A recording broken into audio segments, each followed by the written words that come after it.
Man in the full knowledge of himself is a superb and supreme creature of creation. When man becomes possessor over the knowledge of himself, he becomes master of his environment, the captain of his own ship, the director of his own destiny, the accomplisher of his own ends. Man should understand himself because man is full of knowledge, and this knowledge is a gift of nature. When Mother Nature created man, she deprived him of nothing. He was given the faculty of understanding all things around him. This faculty for understanding has not been taken away from him. None of his senses have been taken away from him. So there is no excuse for the black man. I'm bridging my team, red, black, and green. Queens and kings, salute, now scream. I share. I'm ripping my team, red, black, and green. Queens and kings, salute, now scream. I share. Welcome, family. This episode, we will be busting the myths. I'd like to welcome you in the words of peace. Shalom, assalamu alaikum, hotep, alafia, and as always, race first. So the question we have today is, did Garvey get the red from the Bolsheviks and the green from the Irish? Was he allied with the communists and the Sinn Feiners in their world revolution? The answer quite simply is no. The Garveyite state clearly, as written in the 1921 Negro Catechism, when speaking about the 1920 convention and what happened there, the Garveyite state, what are the national colors of the Negro race as selected by the convention? Red, black, and green. What do these colors represent? The red is the color of the blood which men must shed for their redemption and liberty. Black is the color of the noble and distinguished race to which we belong, and green is the color of the luxuriant vegetation of our motherland. So, to suggest that a black person was a communist, a socialist, or a Nazi could get them killed. And it did in many cases. Ida B. Wells herself wrote about her interviews with the victims of the Elaine massacre in Arkansas. She noted one woman named Lula Black who was dragged from her farm by a white mob after saying that she would join the Union.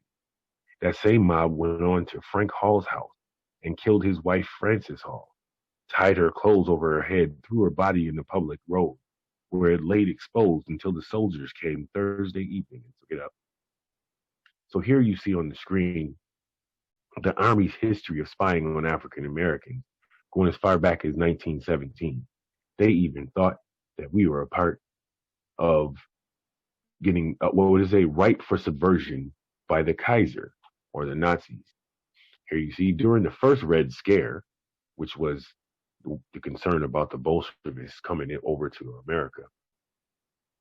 In 1919, President Woodrow Wilson said in response to men returning from the war, the American Negro returning from abroad would be our greatest medium in conveying Bolshevism to America. So like I said, to suggest a black person was a communist, socialist, or a Nazi, in this time, could get you killed. So let's take a look at the communists. There was plans for a separate Negro state in the South, and it was a part of a Soviet strategy for a Soviet-controlled state in North America.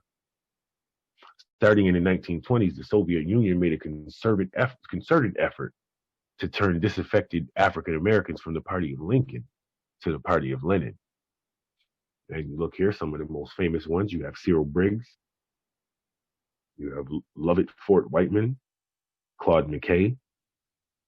And when he says that they had a better sales pitch than a prospective jihad, they had propaganda that they spread through the Black Belt saying, Lenin shows the South the only way to jobs, land, and freedom. And to this, Garvey said, in his own words, if I must advise the Negro working man and laborer, I should warn him against communism or workers' partisanship. This is communism or socialism. So was Garvey a communist? Was he supporting Bolsheviks? No. As a matter of fact, Randolph and Owen, A. Philip Randolph and Chandler Owen, failed to see why the FBI would even believe that he was working with the Bolsheviks. They both were afraid that if Garvey was successful, he would set back the socialist movement amongst blacks. They said, "We don't believe in the cry of the Garvey gang, Africa for the Africans, no more than we accept the cry of America for the Americans." And like I said, they failed to see why the Bureau thought Garvey was a Bolshevist. And if we just go down a little bit further, we can see why the Bureau thought that Garvey was working with Bolshevists. When interviewed by Charles Mowbray White, W.E.B. Du Bois stated that he believed Garvey and his followers were allied with the Bolshevists in their attempts for world revolution, giving White further reason to associate Garvey's movement with the Black American left. So clearly, like I said, Garvey was warning against communism. He was definitely not. Why would he take the red from a communist flag? Moving forward, we know about the song "Every Race Has a Flag But the Coon." That song was popular from 1900. The very first line of the famous chorus spoke about Ireland, and everybody knew Ireland's story and flag. Garvey had no need to connect our flag with theirs.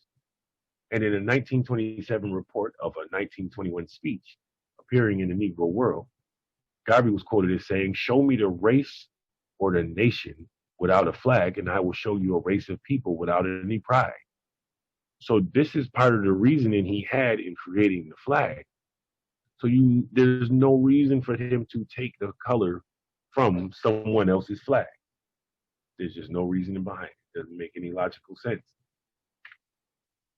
Moving forward, Charles Mowbray White did an interview with Marcus Garvey on August 18th, 1920. Just for a note, the Declaration of the Rights of Negro Peoples of the World was signed into law on August 13th, 1920, 5 days before this. So when you saw us speaking about the Negro Catechism before, the things that they were speaking about was written into law on August 13th, 1920. Moving on to the next circle, here you see Mowbray White has a personal agenda. Evidence that people worked to stop Garvey from even landing in Africa. You see here, forward, in my opinion, the first thing that should be done is to prevent Marcus Garvey, the leader of World Negro Plan to possess Africa, from even landing in Africa. Next, we move on to Garvey's words. He says, "We believe in the U.S. Constitution for the American, but we stand for the idea of Africa for the African. And it is not our intention or purpose to send all Negroes back to Africa." So you see right there, Garvey expressly states it is not a back to Africa move. If anybody had any questions about that. Moving further down to the next circle.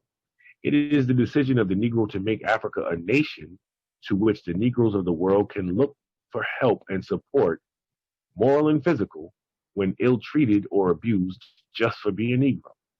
So again, not back to Africa, but a place that a strong nation to we can look to for help and support, moral and physical. Now, the next piece here you see is a note, supposedly a note that Mr. Garvey handed Charles Mowbray White, where he says that the red showed their sympathy with the Reds of the world, and the green, their sympathy for the Irish in their fight for freedom. Now, my question is, why would anybody believe this? Garvey wrote, spoke, screamed, yelled, and argued the UNA-ACL foundations freely. So why all of a sudden would he be handing somebody a note? I mean, Garveyite stated clearly what the flag represented. So if they say the colors did not represent the Reds and the Bolsheviks, whose belief is it really that the Reds of the world and the Greens is what we were talking about? And so we ask ourselves, who even is this guy? And you see here, Charles Mobley White was a lecturer on socialism. So what do you do? So what do you do? So moving forward, we see here on the right side of the page here, this first circle we're going to take a look at. Although the convention's original call spoke of the founding of an African empire, Garvey told Charles Mobley White on 18th of August that he was leaving for Africa to set up a republic. Leaving for Africa. So again, we hear people talk about all the time how Garvey never set foot on a continent, but everybody knows he was trying at certain points. And you see here evidence that people were trying to prevent Marcus Garvey from even landing on the continent. And passports and travel back then was completely different. The entire continent of Africa was completely colonial, except for certain areas. And when we're dealing with travel back then, safety is key. And don't forget, Garvey was speaking out against many world leaders who would have him assassinated if opportunity arose.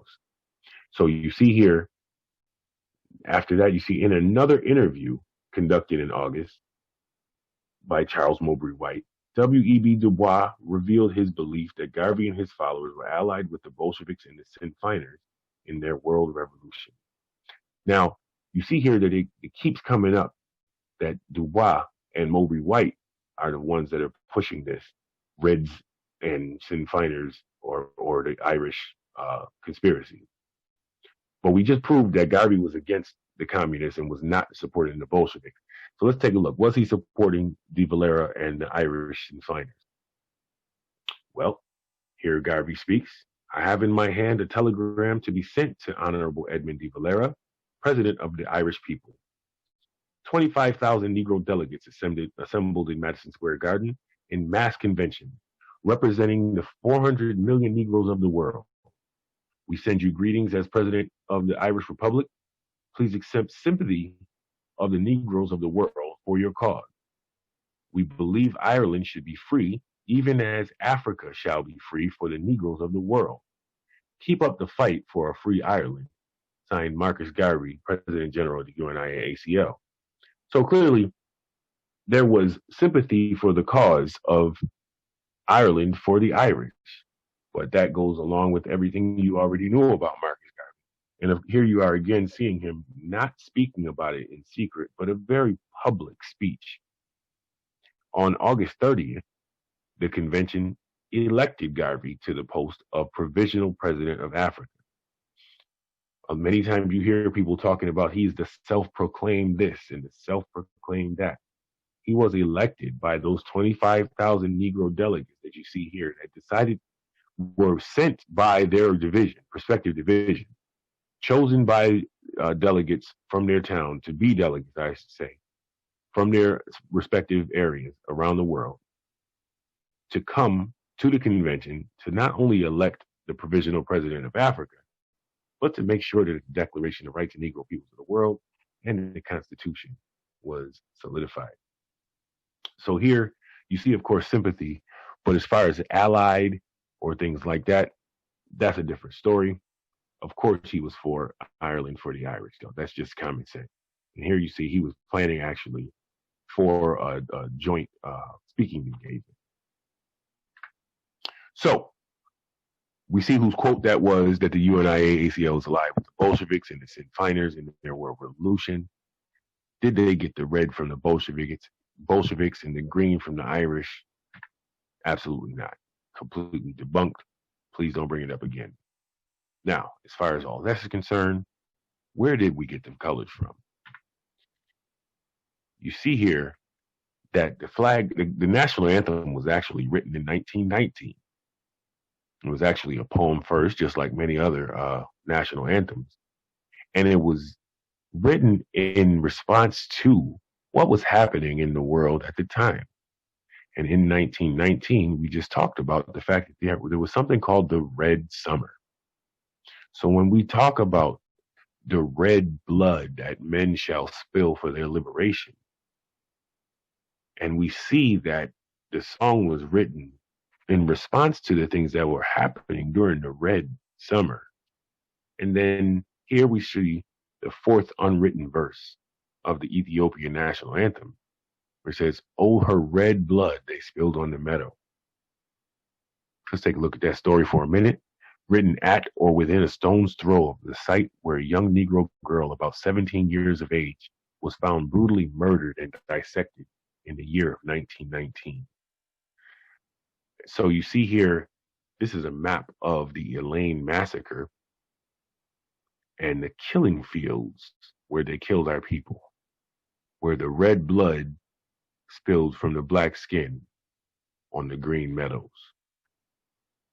This is where we get the colors of our flag, the glorious flag of the Grand Association of the Universal Negro Improvement Association and African Communities League, the Universal Ethiopian Anthem, Ethiopia, land of our fathers.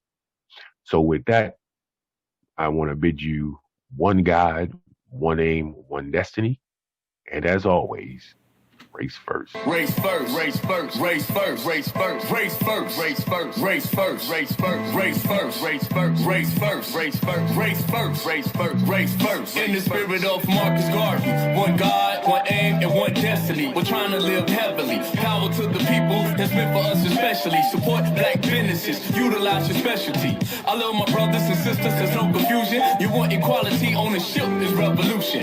Look at our flag, let me explain what it means. In the essence of God, which is the supreme being. The red is for the blood of which our ancestors shed, for us to be free and also moving ahead. The black is for the skin we possess as melanin. As God's chosen people, just look at the evidence. The green is for the land in which our people reside. All over the planet, which includes that Kelbulan. I embrace first, and there is no looking back. Because I love my people, and that's the actual fact.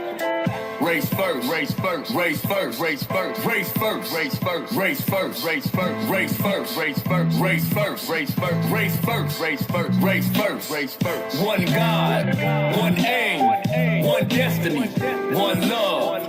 One God, one aim, one destiny, one